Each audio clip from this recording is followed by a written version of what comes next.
तेलंगाना की सड़कों पर 2 लाख करोड़ रुपए।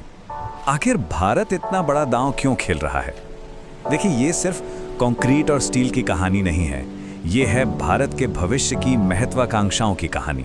तो चलिए इस विशाल निवेश के पीछे जो बड़े इरादे छिपे हैं उन्हें एक एक करके समझते हैं। 2 लाख करोड़ रुपए, इस रकम के बारे में सोचिए तो सही। ये इतना बड़ा निवेश है कि ये ना केवल तेलंगाना की बल्कि पूरे दक्षिण भारत की तस्वीर बदल सकता है। ये भारत के अब तक के सबसे साहसी इंफ्रास्ट्रक्चर दावों में से एक है। तो इस बड़े सवाल का जवाब पाने के लिए हम अपनी पड़ताल को 5 हिस्सों में बांटेंगे। हम देखेंगे कि ये बदलाव कितना बड़ा है, इस निवेश के पीछे की सोच क्या है और आखिर में ये भारत के भविष्य के लिए क्या मायने रखता है। चलिए शुरू करते हैं। और ये कोई हवाई बातें नहीं हैं। जमीन पर लगभग 1.2 लाख करोड़ रुपए के प्रोजेक्ट्स तो पहले से ही चल रहे हैं और आने वाले सिर्फ 2 सालों में इस आंकड़े को 2 लाख करोड़ तक पहुंचाने का लक्ष्य है। मतलब ये निवेश का एक ऐसा पैमाना है जो पहले कभी नहीं देखा गया। इस निवेश के पैमाने को अगर सही मायने में समझना है तो हमें थोड़ा समय में पीछे जाना होगा। आइए देखते हैं कि पिछले 1 दशक में तेलंगाना की सड़कों का चेहरा आखिर कितना बदल गया है। ये नंबर्स देखिए, ये खुद अपनी कहानी कहते हैं। 2014 में तेलंगाना के पास सिर्फ 2511 किलोमीटर के नेशनल हाईवे थे और आज 1 दशक बाद ये आंकड़ा लगभग दोगुना होकर 5000 किलोमीटर तक पहुंच गया है। और ये बात विकास की रफ्तार को बहुत ही शानदार ढंग से बताती है। मतलब आजादी के बाद से 2014 तक 70 सालों में जो कुछ बना था उसे पिछले सिर्फ 1 दशक में दोहराया गया है। ये जो स्पीड है यही इस पूरी कहानी का केंद्र है।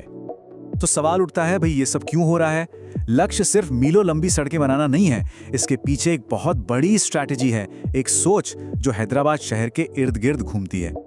केंद्रीय मंत्री नितिन गडकरी के अनुसार हैदराबाद एक ज्ञान की नगरी है, मतलब एजुकेशन, आईटी और इंडस्ट्री का एक बहुत बड़ा हब। लेकिन यहाँ एक जरूरी बात है और यही इस पूरी स्ट्रैटेजी का सार है।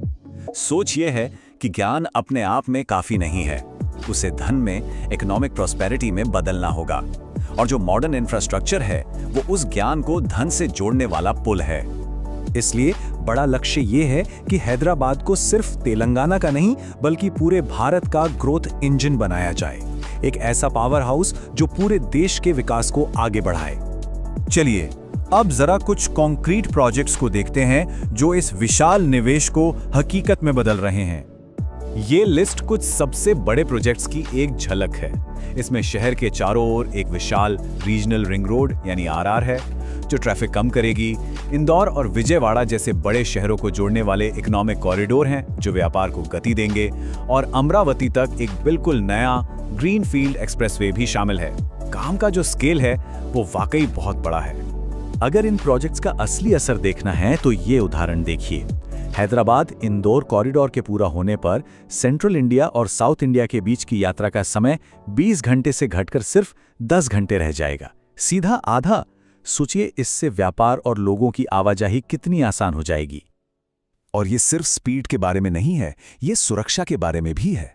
हैदराबाद विजयवाड़ा हाईवे जो दुर्घटनाओं के लिए काफी बदनाम था उसे अब चौड़ा किया जा रहा है ताकि सफर सुरक्षित हो सके।